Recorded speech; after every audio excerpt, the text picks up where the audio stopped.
Hello, good afternoon students. आज हम पढ़ाने जाने हैं आप लोग को ट्रैक। ठीक है, ये आपका कुछ इंपॉर्टेंट क्वेश्चन भी बताएंगे। आप लोग का एग्जाम होने वाला है कल, तो कुछ इंपॉर्टेंट क्वेश्चन हम बताते हैं। तो सबसे पहले आपका स्पेशल डिवाइस, आप लोग का एक सिलेबस में एक टॉपिक्स है, उसमें स्टूडेंट्स आपका क्या है, एससीआर है। तो एससीआर किसको बोलते हैं, उसके बाद ट्रैक किसको बोलते हैं, ट्रैक किसको बोलेंगे, और डायक किसको बोलेंगे, ये बहुत इंपॉर्टेंट है। सबसे पहले हम लोग समझते हैं कि एससीआर का तो वीडियो हम बता चुके हैं स्टूडेंट, ट्रैक और डायक का वीडियो अभी बना रहे हैं, उसको बताने का भी कोशिश करेंगे कि ट्रैक और डायक होता क्या चीज़ है। तो एससीआर, सबसे पहले एससीआर से स्टूडेंट शुरू करते हैं। आपको मजा आएगा वीडियो में, कोई दिक्कतदारी नहीं है। आप स्टेप बाय स्टेप समझने का कोशिश करिए कि एससीआर किसको बोलते हैं। तो सबसे पहले समझते हैं कि एससीआर का मतलब होता क्या है। तो एससीआर का मतलब होता है सिलिकॉन कंट्रोल रेक्टिफायर।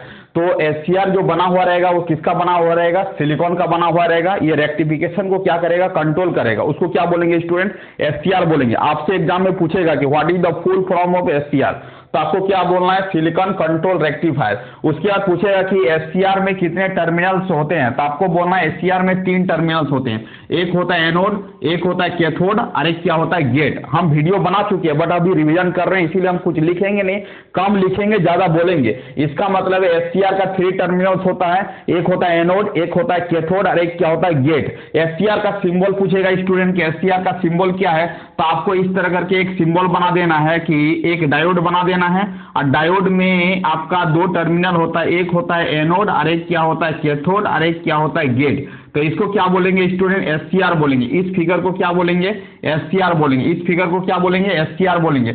एससीआर का यदि स्ट्रक्चर पूछे कि एससीआर का स्ट्रक्चर क्या होगा, तो सीधी भाषा में इस तरह करके एक बॉक्स बनाना है, अब बॉक्स में 4 गो खांचा बना देना है। 4 गो क्या बनाना है, खांचा बनाना है। अब खांचा में क्या भरना है, PN। इसका मतलब हो गया ये स्ट्रक्चर हो गया, और ऊपर में लिख देना है ये आपका एनोड होगा, और ये आपका नीचे में जो होगा कैथोड होगा, और यहाँ पर हम लोग कनेक्शन कर देंगे स्टूडेंट, उसको किससे बोलेंगे, गेट से बोलेंगे। इसका मतलब ये आपका क्या हो गया, एससीआर का कंस्ट्रक्शन हो गया। ये आपका एससीआर क्या हो गया, कंस्ट्रक्शन हो गया। अब आते हैं कि ये एससीआर का क्या हो गया, सिंबल हो गया। ये एससीआर का क्या हुआ, कंस्ट्रक्शन हो गया। पूछेगा एससीआर में कितने लेयर्स होते हैं, तो सीधे भाषा में काउंटिंग करो, 1 2 3 4। इसका मतलब एससीआर में कितने लेयर्स होगा, तो सीधे बोलना है एससीआर में 4 गो लेयर्स होगा। उसके बाद पूछेगा एससीआर में कितना जंक्शन, सीधे लाइन को काउंटिंग करना, 1 लाइन 2 लाइन 3 लाइन। इसको बोलेंगे J1, इसको बोलेंगे J2, इसको बोलेंगे J3। तो एससीआर का कितना जंक्शन, सीधे भाषा में बोलना है एससीआर का 3 गो जंक्शन होता है। इसको क्या बोलेंगे, एससीआर का कंस्ट्रक्शन बोलेंगे।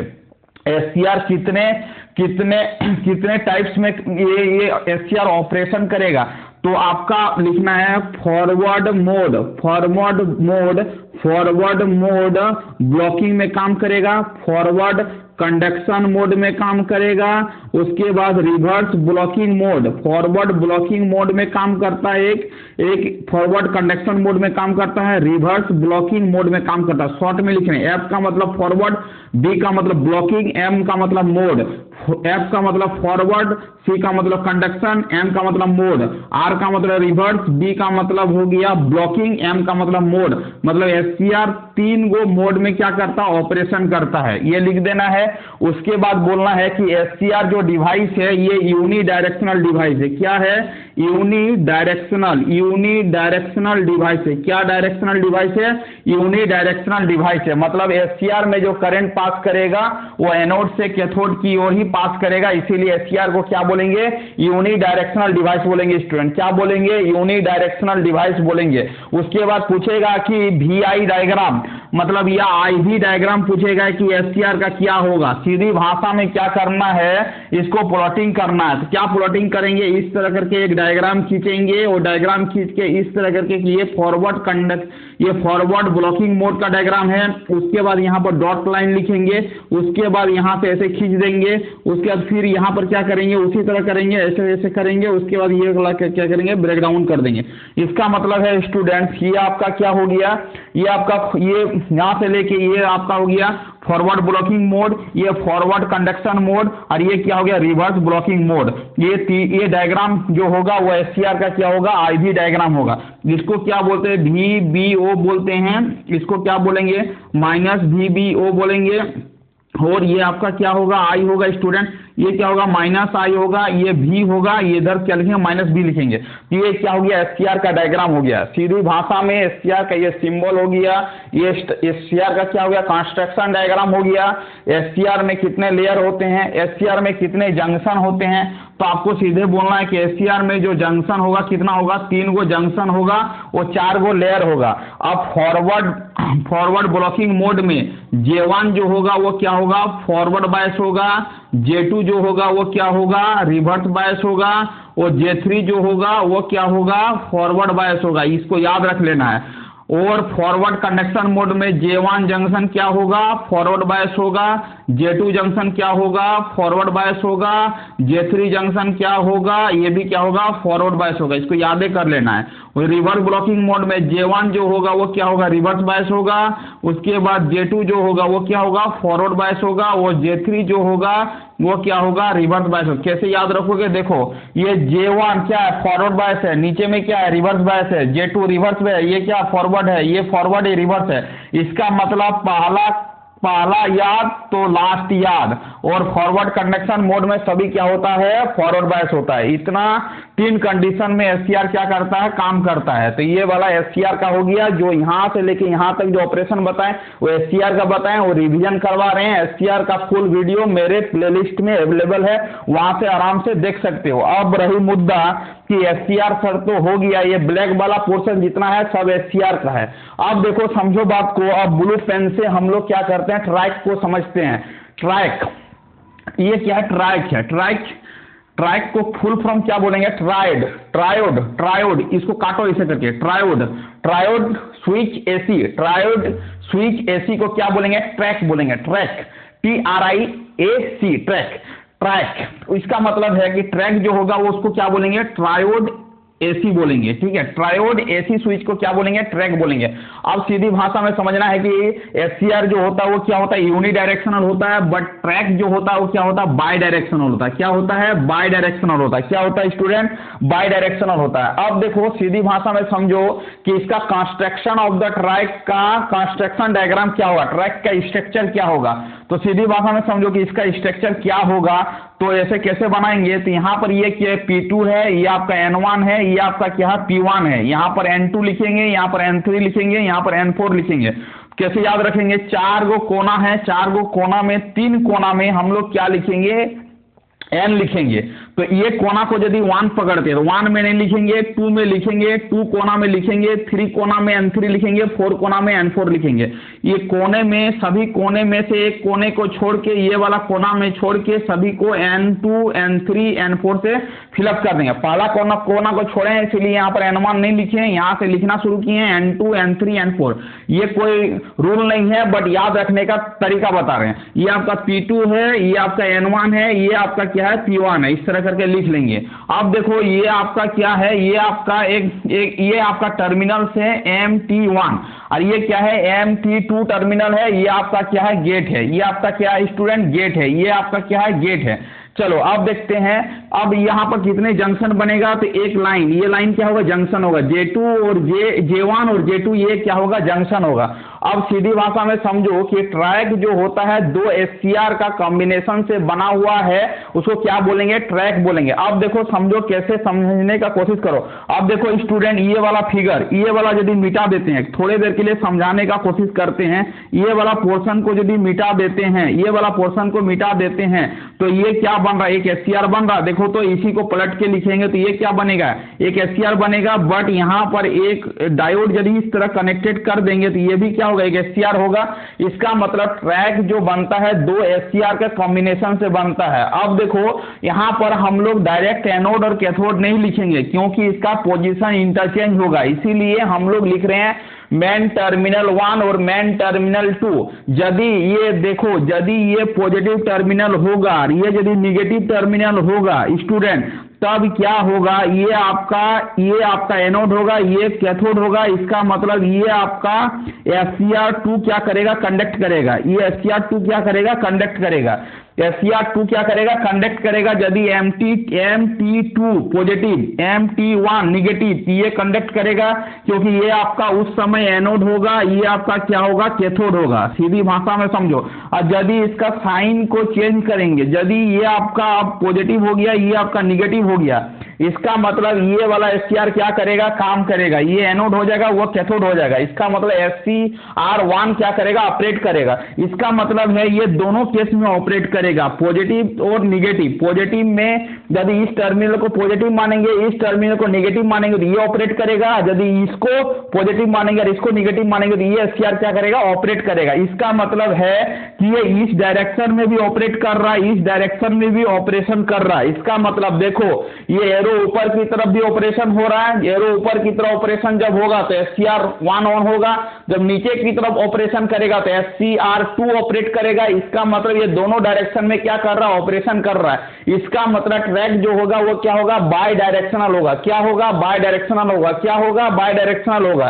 तो आपसे पूछेगा कि ट्रैक कैसा डिवाइस है, तो आपको बोलना है बाय डायरेक्शनल डिवाइस है। ये आपका कंस्ट्रक्शन, इसका स्ट्रक्चर हो गया, ये आपका इसका सिंबल हो गया। तो एग्जाम में पूछे तो इसको ड्रॉ कर देना है, ये बता ही चुके हैं। अब देखो समझो, ये आपका SCR N2NP मतलब इसका कॉम्बिनेशन से यदि इधर से काउंटिंग करेंगे तो एक SCR बनेगा, और इधर से काउंटिंग करेंगे तो PNPN। इसका मतलब इधर से भी क्या हो रहा है, एक SCR बन रहा है। इसका मतलब ये दो SCR के कॉम्बिनेशन से क्या बना हुआ है, ट्रैक बना हुआ है। अब समझते हैं कि ट्रैक का आपका डायग्राम क्या होगा। तो डायग्राम बेसिकली यही होगा, खाली जो चेंजिंग होगा, स्टूडेंट ये ब्रेकडाउन कर रहा था इसे, बट ये ब्रेकडाउन नहीं करेगा क्योंकि ये दो SCR की तरह काम करेगा। तो सीधे समझो कि ये वाला फिगर को क्या करना है, ट्रैक में बनाना है। ट्रैक में ये वाला फिगर को बनाना है। तो देखो ये वाला फिगर बनाए हैं, और इसी वाला फिगर को क्या करना है, इस डायरेक्शन में कॉपी करना। मतलब ये आपका कौन सा क्वाड्रेंट है, फर्स्ट क्वाड्रेंट है, और इसको क्या करना, थर्ड क्वाड्रेंट में इसी फिगर को बना देना है। बट ये देखो, ये इस डायरेक्शन में, तो इसको इस डायरेक्शन में करेंगे। ये आपका इस तरह, तो ये वाला पोर्शन तो इसमें सेम ही रहेगा। ऐसे करके ड्रॉ कर देना है। ये आपका ये अब कंडक्शन मोड नहीं, यहाँ से कंडक्शन करना शुरू करेगा। मतलब इस वाला फिगर और ये वाला फिगर क्या है, मिरर सिमेट्रिकल है। मतलब ये यदि इधर है तो ये इधर है, ये ऊपर है तो ये नीचे है। इसका मतलब ये हो गया ट्रैक का क्या हो गया, आपका VI डायग्राम हो गया। तो ये आपका कंस्ट्रक्शन हो गया, ये आपका ट्रैक का क्या हो गया, सिंबल हो गया। इसको मिटा देते हैं। ये आपका SCR है, तो इसमें SCR को हम लोग नहीं रखते हैं। SCR का तो वीडियो हम बना चुके हैं, उससे हम SCR आराम से देख लेना आपको, ठीक है। अब देखो ये आपका क्या हो गया, यदि आपका ट्रैक पूछे तो क्या करना है, ये सबको क्या करना, नोट करके लिख देना है, ठीक है। ट्रैक बायडायरेक्शनल डिवाइस है, ट्रैक का ये स्ट्रक्चर है, ट्रैक का ये सिंबल है, ट्रैक का ये VI डायग्राम है, VI डायग्राम है। यहां तक नोट कर लो। अब देखिए आपका सिलेबस में है डायक, ट्रैक और डायक, TRIAC, track bye directional device है।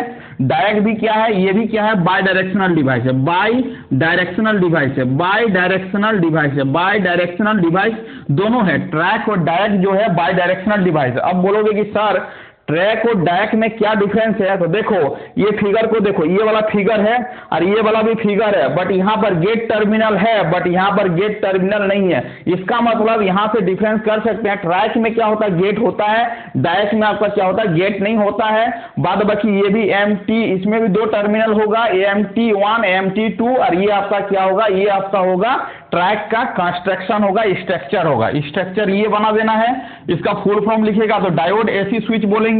ये बाय डायरेक्शनल डिवाइस है, इसका सिंबल ये होता है, इसका स्ट्रक्चर ये होता है।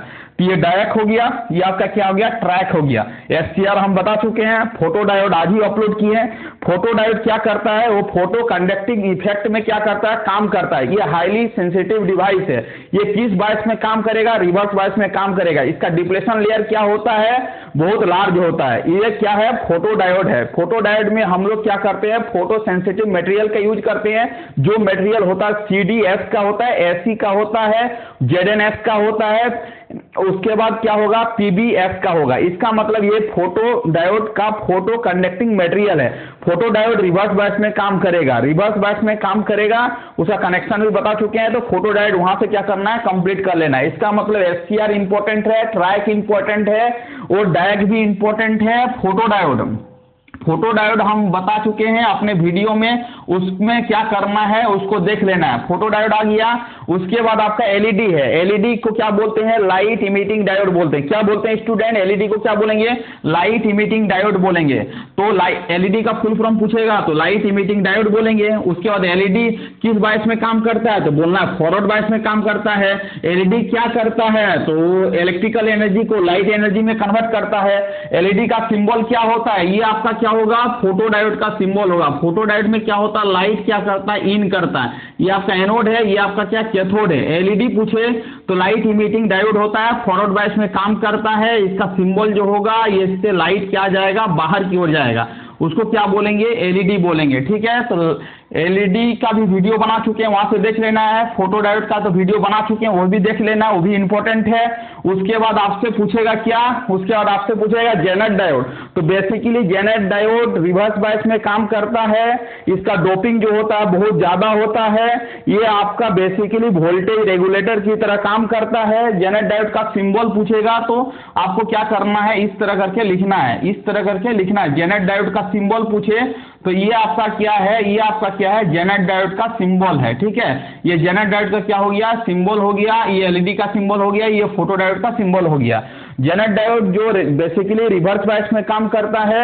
उसके बाद पूछेगा कि जेनेट डायोड का वीआई डायग्राम क्या है, तो आपको क्या करना है, ये फॉरवर्ड बायस में नॉर्मल डायोड की तरह काम करेगा और रिवर्स बायस में क्या करेगा, कुछ सर्टेन वोल्टेज के बाद ये ब्रेकडाउन हो जाएगा। तो ये आपका वी हो गया, ये आपका क्या हो गया, आई हो गया। ये आपका फॉरवर्ड बायस में ऑर्डिनरी डायोड की तरह काम करेगा, रिवर्स बायस में क्या करेगा, ब्रेकडाउन रीजन की तरह काम करेगा।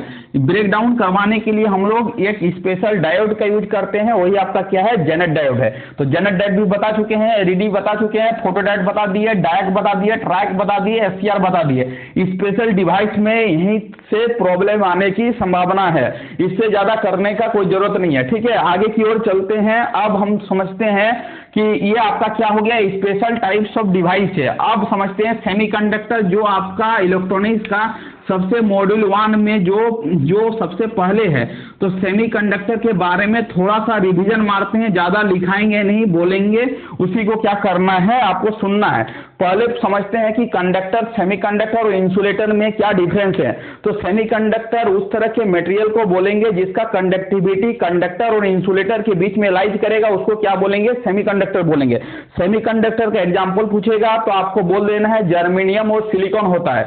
जर्मेनियम का जो एटॉमिक नंबर होता है वो क्या होता है, 32 होता है, और सिलिकॉन का जो एटॉमिक नंबर होता है वो क्या होता है, 14 होता है। इसका वैलेंस इलेक्ट्रॉन कितना होता है, तो बोलना है वैलेंस इलेक्ट्रॉन इसका भी 4 होता है, इसका भी वैलेंस इलेक्ट्रॉन क्या होता है, 4 होता है। ये भी ऑब्जेक्टिव में पूछा जा सकता है। उसके बाद पूछेगा कि सिलिकॉन का कटिंग वोल्टेज कितना होता है, तो बोलना है 0.7 होता है। जर्मेनियम का कटिंग वोल्टेज 0.3 होता है। ये भी ऑब्जेक्टिव पॉइंट ऑफ व्यू से ज्यादा इंपॉर्टेंट है। उसके बाद पूछेगा कि सिलिकॉन का रिवर्स सैचुरेशन करंट किसमें मेजर करते हैं, तो इसका रिवर्स सैचुरेशन करंट को नैनो एम्पियर में मेजर करते हैं, इसका रिवर्स सैचुरेशन को माइक्रो एम्पियर में मेजर करते हैं। इतना पॉइंट को क्या करना है, याद रखना है। उसके बाद पूछेगा कि कंडक्टर किसको बोलते हैं, तो कंडक्टर उसको उस तरह के डिवाइस को बोलेंगे जिसमें इलेक्ट्रिसिटी इजीली वे में पास करेगा, उसको क्या बोलेंगे, कंडक्टर बोलेंगे। कंडक्टर का एग्जाम्पल जो होगा वो क्या होगा, एल्युमिनियम होगा, कॉपर होगा, ये सब क्या है, कंडक्टर का एग्जाम्पल है। आपसे पूछेगा कि इंसुलेटर का एग्जांपल क्या है, तो आपको बोल देना है जिसमें इलेक्ट्रिसिटी पास नहीं करे, उसको क्या बोलेंगे, इंसुलेटर बोलेंगे। इंसुलेटर का एग्जांपल पूछे तो रबर बोल देना, प्लास्टिक बोल देना, पेपर बोल देना, ये सब क्या है, इंसुलेटर के एग्जाम्पल में आएगा। उसके बाद पूछेगा कि सेमीकंडक्टर बेसिकली कितने तरह के होते हैं, तो आपको बोलना है सेमीकंडक्टर बेसिकली 2 तरह के होते हैं। एक होता है इंट्रिंसिक सेमीकंडक्टर, एक होता है extensive semiconductor. Intrinsic semiconductor pure form of the semiconductor को इंट्रिंसिक सेमीकंडक्टर बोलेंगे, unpure form of the semiconductor को एक्सटेंसिव सेमीकंडक्टर बोलेंगे। प्योर फॉर्म जो रहेगा वो क्या रहेगा, इंट्रिंसिक रहेगा, अनप्योर जो रहेगा जिसमें डोपिंग करेंगे, जिसमें इंप्योरिटी का एडिशन करेंगे, उसको क्या बोलेंगे, एक्सटेंसिव सेमीकंडक्टर बोलेंगे। तो सेमीकंडक्टर बेसिकली दो तरह का होता है, एक होता है इंट्रिंसिक, दूसरा होता है एक्सटेंसिव। एक होता है इंट्रिंसिक, एक क्या होता है इंट्रिंसिक होता है, एक क्या होता है एक्सटेंसिक होता है। ठीक है, इंट्रिंसिक और एक्सटेंसिव होता है। एक्सटेंसिव इंट्रिंसिक प्योर होता है, ये क्या होता है अनप्योर होता है। ये क्या होता है, ये क्या होता है स्टूडेंट, प्योर होता है।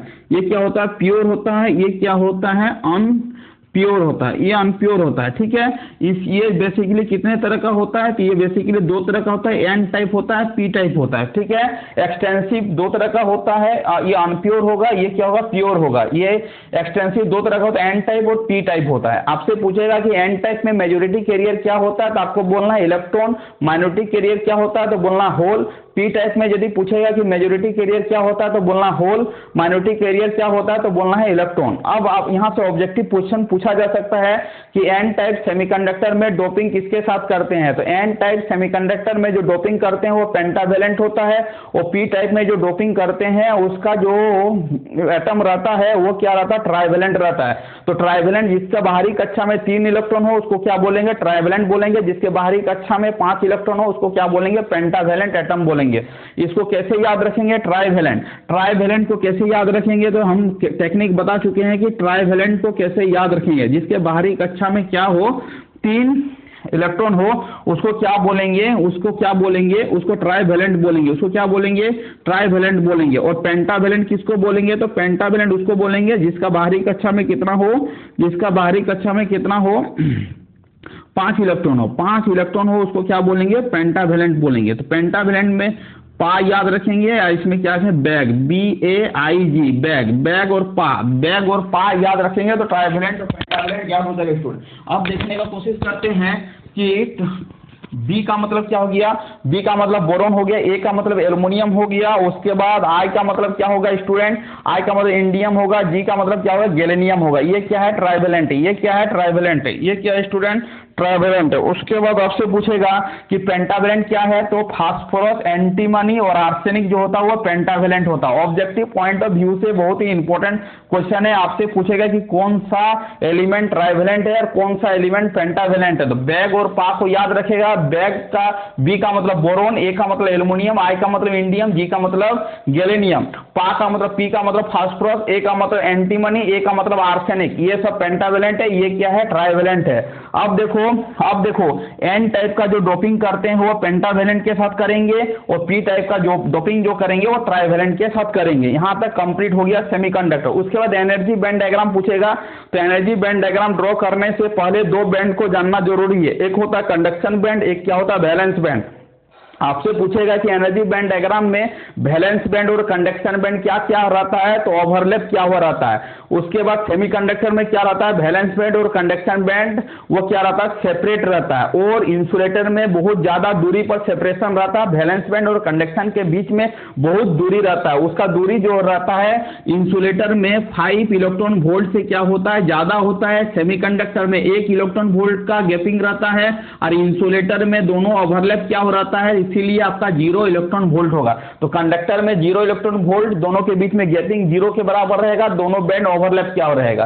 सेमीकंडक्टर में 1 इलेक्ट्रॉन वोल्ट का क्या रहता है, गैपिंग रहता है। इंसुलेटर में 5 इलेक्ट्रॉन वोल्ट से ज्यादा गैपिंग रहता है, इसीलिए इंसुलेटर में करंट पास नहीं करता है।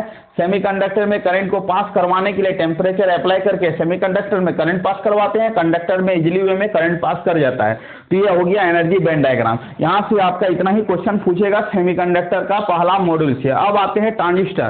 ट्रांजिस्टर किसको बोलते हैं, तो ट्रांजिस्टर उस तरह के डिवाइस को बोलेंगे जिसमें करंट का ट्रांसफॉर्मेशन होगा हाई करंट से लो करंट की ओर, हाई करंट से लो करंट की ओर। और क्या होगा, करंट का क्या होगा, ट्रांसफॉर्मेशन होगा। बट रेजिस्टेंस का जो ट्रांसफॉर्मेशन होगा लो से क्या होगा, हाई होगा। उसको क्या बोलेंगे, ट्रांजिस्टर बोलेंगे। ट्रांजिस्टर बेसिकली 2 तरह का होता है, एक होता है एनपीएन, दूसरा क्या होता है पीएनपी। अब पूछेगा कि एनपीएन ट्रांजिस्टर और पीएनपी ट्रांजिस्टर में कौन सा ट्रांजिस्टर बेटर है, तो आपको बोलना है एनपीएन ट्रांजिस्टर ज्यादा बेटर है comparison to the PNP. NPN ये ज्यादा बेटर है किसके तुलना में, पीएनपी के तुलना में। तो ये रीजन पूछेगा कि एनपीएन ज्यादा बेटर क्यों है, तो आपको बोलना है इसमें इलेक्ट्रॉन ज्यादा है, डबल एन है तो इलेक्ट्रॉन ज्यादा है, इसमें डबल पी है तो होल ज्यादा है। इसका मतलब है इलेक्ट्रॉन का मोबिलिटी क्या होता है, ज्यादा होता है। जिसका मोबिलिटी ज्यादा होगा वही क्या होगा, बेटर होगा। इसका मतलब एनपीएन ट्रांजिस्टर ज्यादा बेटर है किसके तुलना में, पीएनपी के तुलना में, क्योंकि इसका मोबिलिटी ऑफ इलेक्ट्रॉन ज्यादा है इसके तुलना में। इसका मतलब है एनपीएन ट्रांजिस्टर क्या होगा, ज्यादा यूजफुल होगा। आपसे पूछेगा कि एनपीएन ट्रांजिस्टर का सिंबल क्या होता है ऑब्जेक्टिव में, तो आपको क्या करना है, ऐसे करके ड्रॉ कर देना है। यदि पीएनपी पूछे तो आपको इस तरह करके ड्रॉ करना है, ठीक है। एरो बाहर की तरफ जाएगा तो एनपीएन होगा। इसका 3 टर्मिनल होता है, बेस होता है, कलेक्टर होता है, इमीटर होता है। ये भी आपका क्या होगा, इमीटर होगा। ये आपका क्या होगा, बेस होगा। ये आपका क्या होगा, कलेक्टर होगा। एरो बाहर की तरफ रहेगा एनपीएन, एरो भीतर की तरफ रहेगा तो क्या होगा, पीएनपी होगा। इतना दूर तक आने के बाद आपसे पूछेगा कि ट्रांजिस्टर का कॉन्फ़िगरेशन कितने तरह से होता है, तो आपको बोलना है कॉमन बेस होता है, कॉमन इमीटर होता है और कॉमन कलेक्टर होता है। कॉमन बेस मतलब बेस क्या होगा, ग्राउंड होगा। कॉमन इमीटर मतलब इमीटर ग्राउंड होगा। कॉमन कलेक्टर मतलब कलेक्टर टर्मिनल क्या होगा, ग्राउंड होगा। तो ये कॉन्फ़िगरेशन हम बता चुके हैं, वहां से मिल जाएगा। तो ट्रांजिस्टर का कॉन्फ़िगरेशन 3 तरह से किया जाता है, कॉमन बेस, कॉमन इमीटर और कॉमन कलेक्टर। सीधी भाषा में याद रखना है। अब आपसे पूछेगा कि अल्फा बीटा और गामा में क्या रिलेशन है, तो अल्फा बीटा गामा में आपको रिलेशन याद करके जाना है। ऑब्जेक्टिव पूछेगा तो यहाँ से प्रॉब्लम आने की संभावना बहुत ज्यादा है। तो अल्फा बीटा में क्या रिलेशन है, तो आपको याद रखना है alpha is equal to beta dividing by क्या होता है, बीटा प्लस 1 होता है। यदि बीटा और बीटा निकालना है और अल्फा दिया जाए तो ये रिलेशन, ये दोनों रिलेशन को क्या करना है, याद रखना है। यहाँ से प्रॉब्लम आएगा। उसके बाद पूछेगा कि इमीटर करंट और बेस करंट और कलेक्टर करंट में क्या रिलेशन होता है, तो आपको ये भी याद रखना है कि emitter current is equal to base current plus क्या होगा, कलेक्टर करंट होगा। यहाँ से प्रॉब्लम आने की संभावना है, या तो ऑब्जेक्टिव आएगा तो यहाँ से आएगा। उसके बाद अल्फा बीटा से ये रिलेशन पूछ सकता है, यहाँ से ऑब्जेक्टिव आने की संभावना बहुत ज्यादा है। तो यहाँ तक ये सब कर लेना है। उसके बाद पूछ सकता है बायसिंग। उसके बाद क्या पूछ सकता है स्टूडेंट, बायसिंग का पूरा वीडियो बता चुके हैं, खाली अभी रिवीजन कर रहे हैं। बायसिंग उस तरह के चीज को बोलेंगे जिसमें एम्पलीफिकेशन क्या हो, फेथफुल हो। फेथफुल बनाने के लिए हम लोग क्या करते हैं, बायसिंग करते हैं। बायसिंग के बिना मेरा एप्लीकेशन फेथफुल नहीं होगा, इसीलिए हम लोग बायसिंग करते हैं। बायसिंग बेसिकली 3 तरह का होता है। एक होता है आपका फिक्स बायस, एक होता है कलेक्टेड टू बेस बायस और एक होता है सेल्फ बायस। उसी को पोटेंशियल डिवाइडर बायसिंग बोलेंगे। इस तीनों सर्किट में सबसे ज्यादा बेटर बायसिंग सर्किट जो होता है वो पोटेंशियल डिवाइडर बायसिंग सर्किट होता है। उसमें क्या होता है, स्टेबिलिटी फैक्टर बहुत अच्छा होता है, इसीलिए उसी बायसिंग का हम लोग क्या करते हैं, यूज करते हैं। आपसे पूछेगा ऑब्जेक्टिव में कि which biasing is more accurate, तो आपका आंसर होना चाहिए voltage divider biasing. Voltage divider biasing क्या होता है, मोर एक्यूरेट होता है अनदर बायसिंग टेक्निक के तुलना में। इसका मतलब है कि बायसिंग से क्वेश्चन पूछा जा सकता है। तीनों बायसिंग का फिगर को ड्रॉ करके रख लेना अपने कॉपी में, और वो किसी एक का एक्सप्लेन करने के लिए बोला जाए तो हम एक सर्किट का एक्सप्लेन करके मैथमेटिकल डिडक्शन पूरा फाइंड आउट कर चुके हैं, वहां से आप देख सकते हो। यदि एक टेक्निक का देखना चाहते हो वोल्टेज डिवाइडर बायसिंग का सर्किट डायग्राम क्या होगा,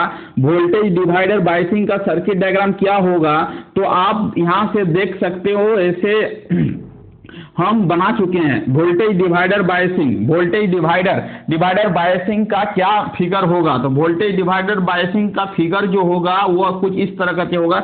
एक ट्रांजिस्टर इस तरह करके बनाना है, वो आपका यहाँ से क्या होगा, एक कलेक्टर रेजिस्टेंस होगा।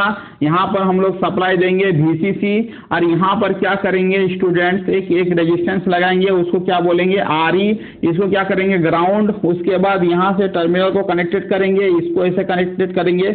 यहाँ पर हम लोग लगाएंगे ये वाला टर्मिनल, इसको इससे कनेक्टेड करेंगे। ये आपका क्या हो जाएगा R2, ये आपका हो जाएगा R1, ठीक है।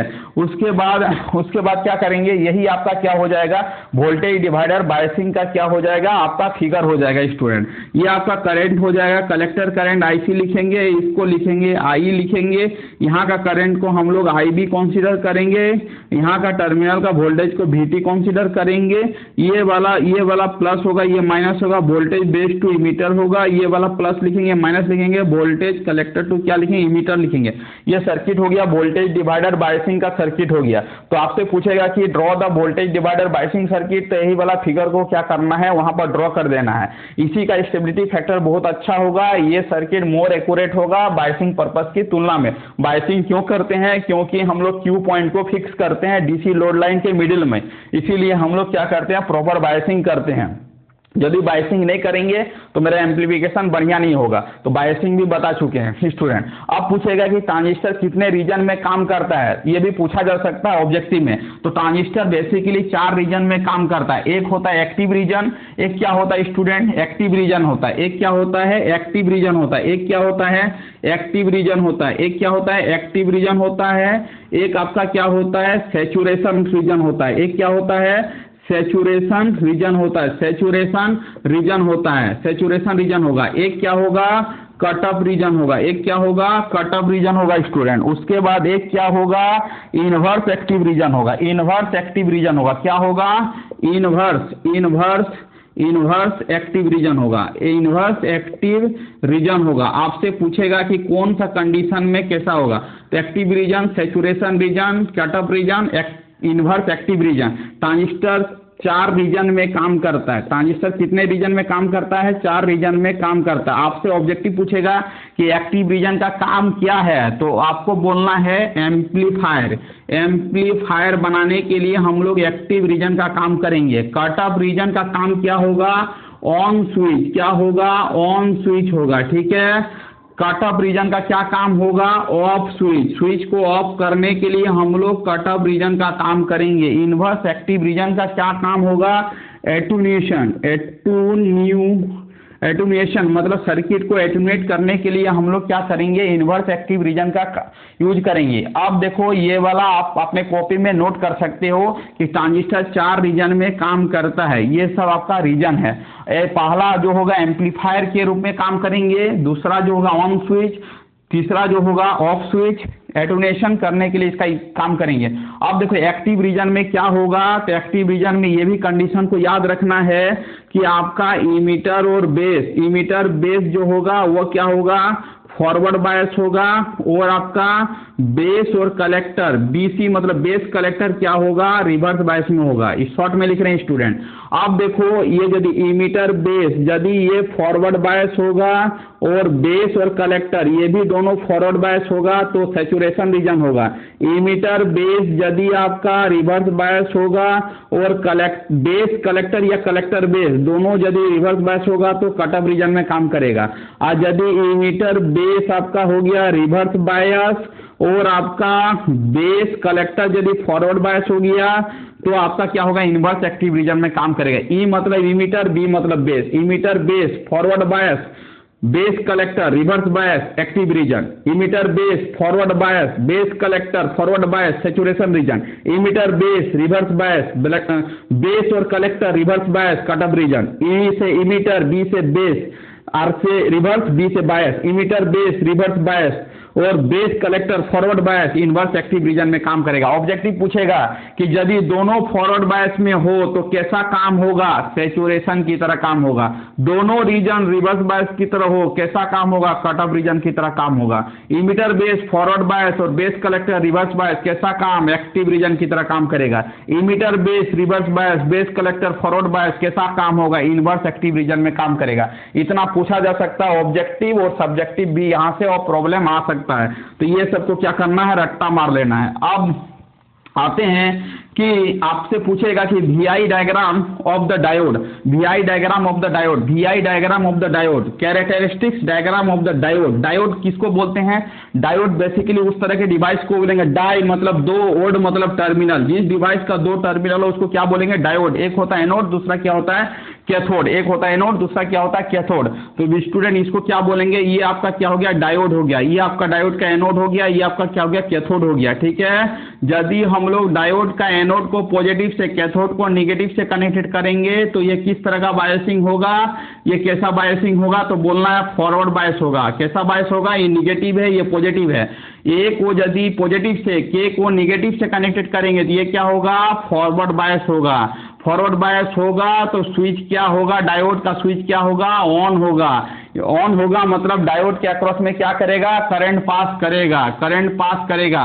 तो आपसे पूछेगा कि फॉरवर्ड बायस का सर्किट डायग्राम बनाओ तो ऐसे बना देना है। आपसे पूछेगा कि रिवर्स बायस का सर्किट डायग्राम बनाओ तो 1 सेकंड में बनना चाहिए। देखो कैसे क्या करना है उसको समझो। इस स्विच का पोजीशन को अदला बदली कर देना है। अदला बदली मतलब जो पॉजिटिव है उसको नेगेटिव बना देना है, जो नेगेटिव है उसको पॉजिटिव बना देना है। ये पॉजिटिव हो गया, ये नेगेटिव हो गया, इसको जियो का त्यों रहने देंगे, ठीक है।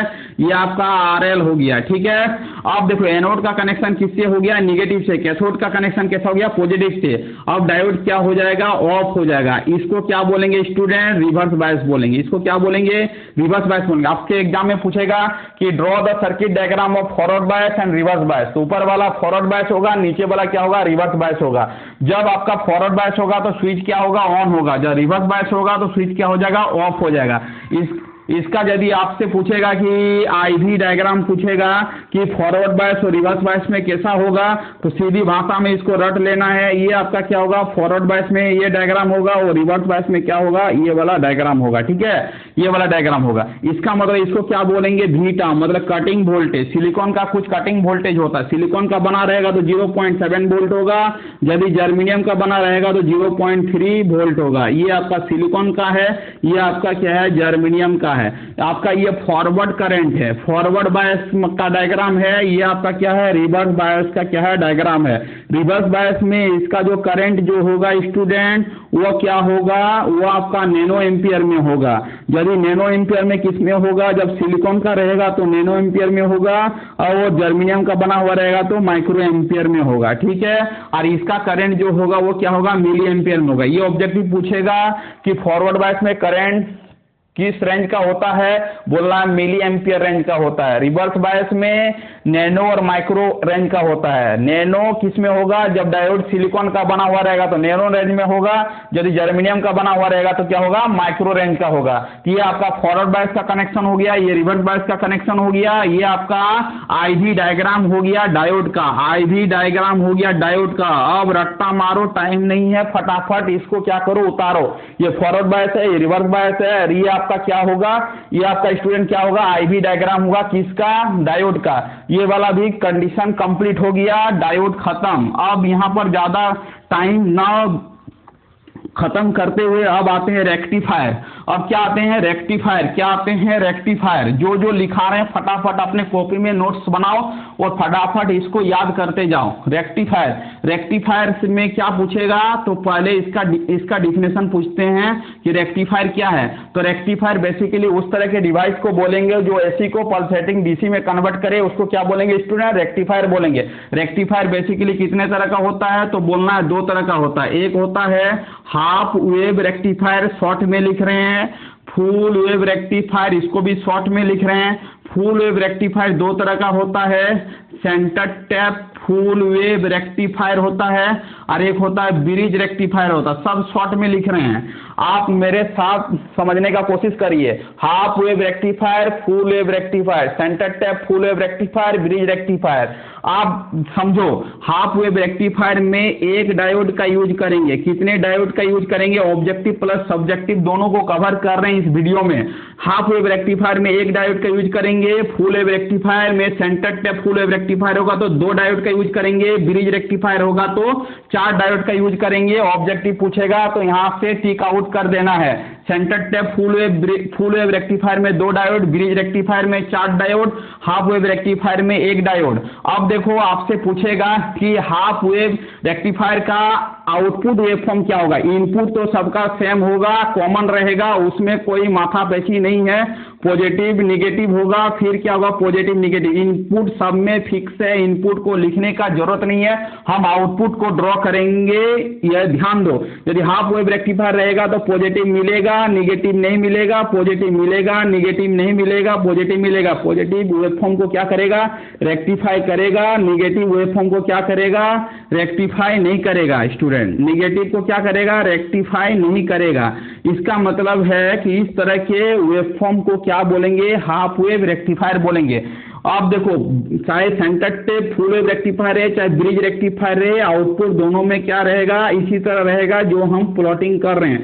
खाली ये खासियत है कि इसमें हम लोग सेंटर टेप ट्रांसफार्मर का यूज करेंगे, इसमें सिंपल ट्रांसफार्मर का यूज करेंगे, इसमें 2 डायोड का यूज करेंगे, इसमें 4 डायोड का यूज करेंगे।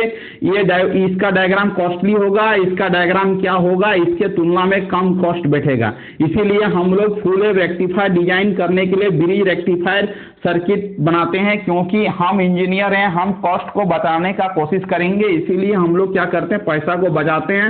इसीलिए ब्रिज रेक्टिफायर को क्या करेंगे, यूज करेंगे। ब्रिज रेक्टिफायर को क्या करेंगे स्टूडेंट, यूज करेंगे। ब्रिज रेक्टिफायर को क्या करेंगे, यूज करेंगे। सीधी भाषा में याद रखना है कि ब्रिज रेक्टिफायर का हम लोग क्या करेंगे, यूज करेंगे। ये आउटपुट वेवफॉर्म होता है, ये आउटपुट वेवफॉर्म होता है, इस दोनों का यही आउटपुट वेवफॉर्म होगा। इसका आउटपुट वेवफॉर्म ये होगा, ये दो, इसका भी इनपुट है, ये इसका भी इनपुट है। सीधी भाषा में इसको याद रख लेना है। इसका वीडियो डिटेल हम बता चुके हैं, बट अब डिटेल नहीं करेंगे, वीडियो ज्यादा लॉन्ग हो जाएगा। इसके बारे में हम थोड़ा सा इंट्रोडक्शन दे दिए कि रेक्टिफायर एसी को पल्सेटिंग डीसी में कन्वर्ट करेगा। रेक्टिफायर बेसिकली 2 तरह का होता है, half wave rectifier, full wave rectifier. Half wave rectifier का ये आउटपुट वेवफॉर्म होगा, centre tap full wave rectifier का ये आउटपुट होगा, ब्रिज रेक्टिफायर का ये आउटपुट होगा।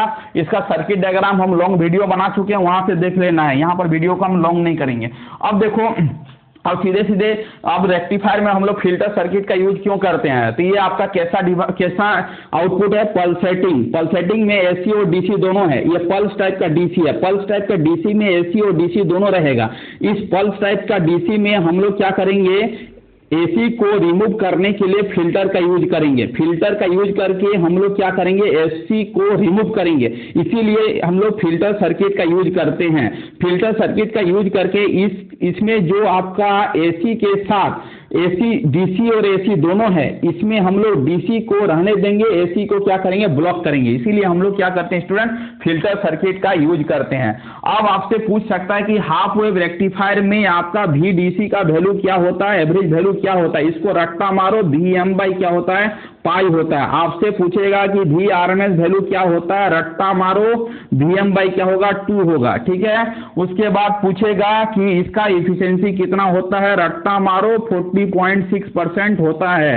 उसके बाद आपसे पूछेगा कि इसका फॉर्म फैक्टर का फॉर्मूला क्या होगा, तो आपसे बोलना है VRMS/, क्या होगा, VDC होगा। VRMS का वैल्यू को पुट करो, VM/, क्या होगा, 2 होगा, VDC VM/, क्या होगा, पाई होगा। इसको सॉल्व करोगे, पाई/2 आएगा, इसको सॉल्व करोगे 1.57 आएगा। फॉर्म फैक्टर का वैल्यू आ जाएगा 1.57।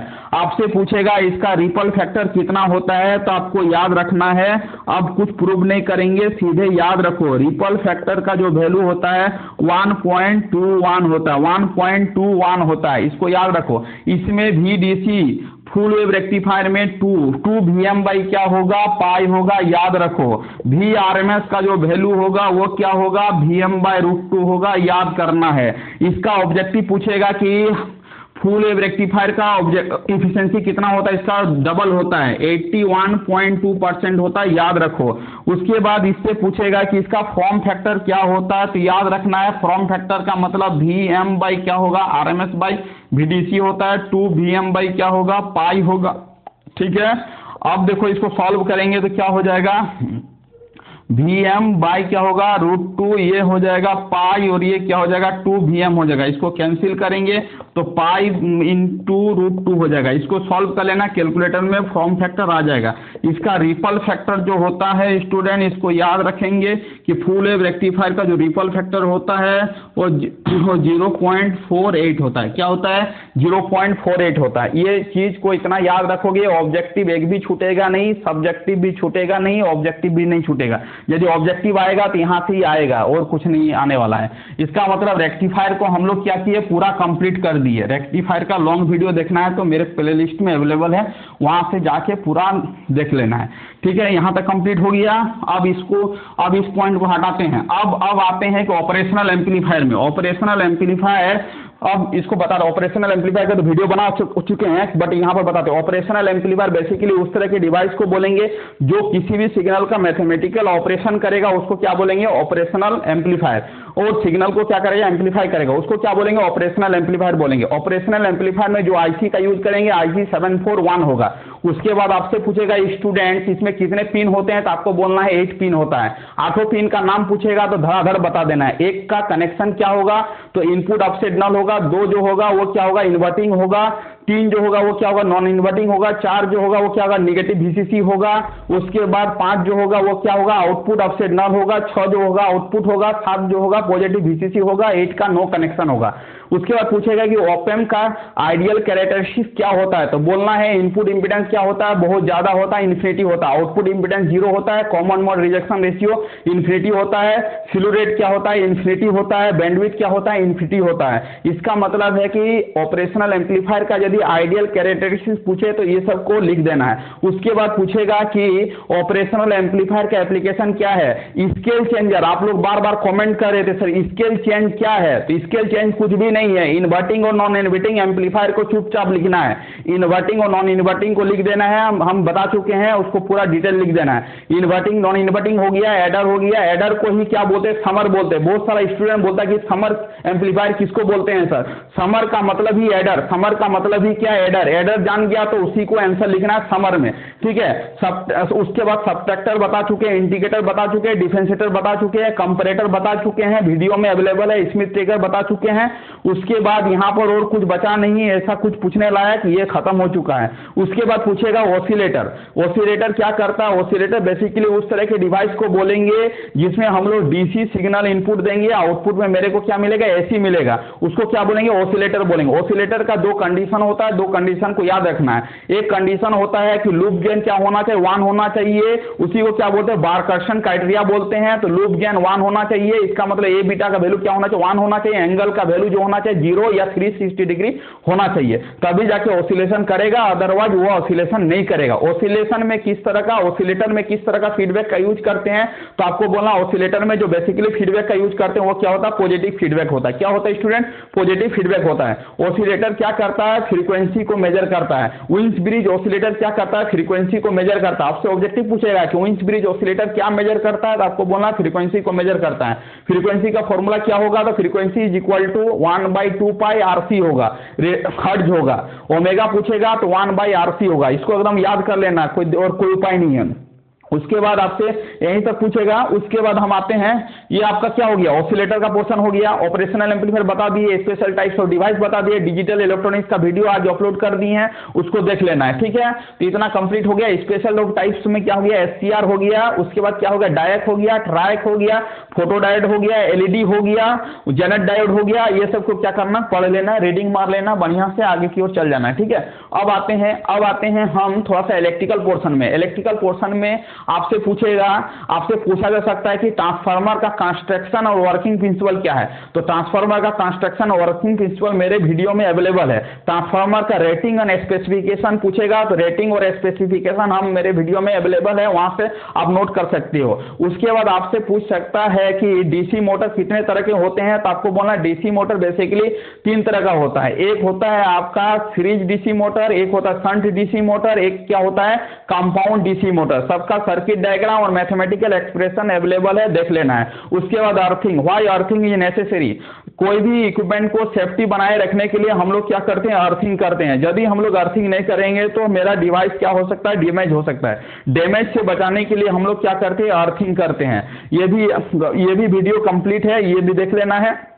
अर्थिंग बेसिकली 4 तरह के होते हैं। एक होता है पाइप अर्थिंग, एक होता है प्लेट अर्थिंग, एक होता है आपका मेट अर्थिंग, एक होता है रॉड अर्थिंग। डोमेस्टिक पर्पस में जो यूज करते हैं वो क्या होता है, पाइप अर्थिंग होता है। इंडस्ट्रियल पर्पस में जो अर्थिंग का यूज करते हैं वो क्या होता है, प्लेट अर्थिंग होता है। तो अर्थिंग का भी वीडियो भी कंप्लीट है, अर्थिंग वहां से देख लेना है, ठीक है। उसके बाद आपसे पूछ सकता है सिंक्रोनस मोटर किसको बोलते हैं। सिंक्रोनस मोटर उस तरह के मोटर को बोलेंगे जो एक कांस्टेंट सिंक्रोनस स्पीड से मूव करेगा, उसको क्या बोलेंगे, सिंक्रोनस मोटर बोलेंगे। सिंक्रोनस मोटर में 2 तरह का डिवाइस होता है, एक होता है स्टार्टर, दूसरा होता है रोटर। रोटर में हम लोग जो सप्लाई देते हैं वो क्या होता है, डीसी। स्टार्टर में जो सप्लाई देते हैं वो क्या होता है, एसी। ये भी चीज को याद रख लेना, वहां से वीडियो पूरा लॉन्ग बना दिए हैं। उसका सिंक्रोनस स्पीड का जो फॉर्मूला होता है 120 F/P होता है। स्लिप का भी स्लिप पूछा जाएगा, slip is equal to, slip का मतलब S is equal to NS minus NR dividing by NS होता है। पूछेगा सर NS क्या होता है, सिंक्रोनस स्पीड होता है, NR क्या होता है, रोटर स्पीड होता है, NS क्या होता है, सिंक्रोनस स्पीड होता है। यहां से हम लोग लिख लेंगे। बोलेंगे, MCB, miniature circuit breaker. Miniature circuit breaker को क्या बोलते हैं? एमसीबी बोलते हैं। पहले हम लोग फ्यूज वायर का यूज करते थे, अब हम लोग एमसीबी का यूज करते हैं। एमसीबी क्या करता है? शॉर्ट सर्किट और ओवरलोड करंट को बचाने के लिए हम लोग क्या करते हैं? एमसीबी का यूज करते हैं। यदि एमसीबी का यूज नहीं करेंगे घरों में तो सर्किट क्या कर सकता है? सर्किट को डैमेज कर सकता है। इसका मतलब घरों का इक्विपमेंट को क्या करेगा? वो डैमेज करेगा। इसीलिए हम लोग क्या करते हैं? एमसीबी का यूज करते हैं। तो यहाँ से एमसीबी कंप्लीट हो जाएगा, एग्जाम में लिख देना है। उसके बाद हम आते हैं, अब आते हैं कि इसमें कौन सा प्रॉब्लम आपका बचा हुआ। अब आपसे पूछा जा सकता है, एनर्जी मीटर किसको बोलते हैं? एनर्जी मीटर का वीडियो अवेलेबल है, फटाफट देख लेना है। एनर्जी मीटर का यूनिट क्या होता है? तो बोलना किलोवाट आवर होता है। 1 kilowatt hour is equal to how much joule. तो आपसे ऑब्जेक्टिव पूछेगा तो 3.6 इंटू 10 के पावर 6 जूल होता है। इसका मतलब सिंक्रोनस मोटर पढ़ के जाना है, डीसी मोटर पढ़ के जाना है, एनर्जी मीटर पढ़ के जाना है, ट्रांसफार्मर पढ़ के जाना है। उसके बाद आपका ट्रांसफार्मर का ईएमएफ इक्वेशन को पढ़ के जाना है। उसके बाद आपको सिंक्रोनस मोटर तो बता ही चुके हैं, सिंगल फेज इंडक्शन मोटर को पढ़ के जाना है। ये इतना ही पढ़ के जाना है और उसके बाद और कुछ ऐसा बचा नहीं। या सिंगल फेज इंडक्शन मोटर का एप्लीकेशन पढ़ के जाना है। एप्लीकेशन बता चुके हैं, जैसे आपका हो गया गीजर हो गया, सॉरी गीजर नहीं हो गया, ये आपका हो गया मिक्सर मशीन हो गया। उसके बाद मिक्सर मशीन हो गया, वॉशिंग मशीन हो गया। उसके बाद आपका बहुत सारे इक्विपमेंट जो है वो सिंगल फेज इंडक्शन मोटर में काम करता है। ये सब जो हो गया, वैक्यूम क्लीनर हो गया, ये सब क्या सिंगल फेज इंडक्शन मोटर में काम करता है। ये सब देख लेना है और ज्यादा कुछ नहीं है। और डिजिटल इलेक्ट्रॉनिक्स का तो वीडियो बना चुके हैं और सब इंपॉर्टेंट क्वेश्चन तो बता ही दिए स्टूडेंट्स। इतना ही पढ़ के जाना है तो आपका नंबर बहुत अच्छा आ जाएगा, इसमें कोई बड़ी बात नहीं है। और ऐसे भी तो पहले हम वीडियो अपलोड कर ही चुके हैं इंपॉर्टेंट क्वेश्चन का। आज थोड़ा सा रिविजन करवा दिए क्योंकि कल आप लोग का एग्जाम है। तो यहीं तक आप इतना तक पढ़ लीजिए, ज़्यादा वीडियो को लॉन्ग नहीं करते हैं स्टूडेंट। तो यहीं पर एंड करते हैं, अपने ग्रुपों में शेयर कर देना है सबको। थैंक यू स्टूडेंट, वीडियो को यहीं पर एंड करते हैं। Vande Mataram, thank you.